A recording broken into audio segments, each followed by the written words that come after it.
dito sa pitong gatang sa tabi ng buyan.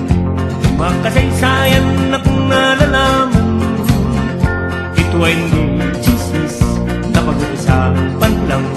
Yurleo, walang labis, walang kulang. May isang munting tindahan sa bukana ng buyan at sa kanto ng kalye pitong gatang. Dito ay nag-uumpukan ang ilang pilyong istambay na walang hanap buhay kundi ganyan. Ito ay hindi chismis na pag-uusapan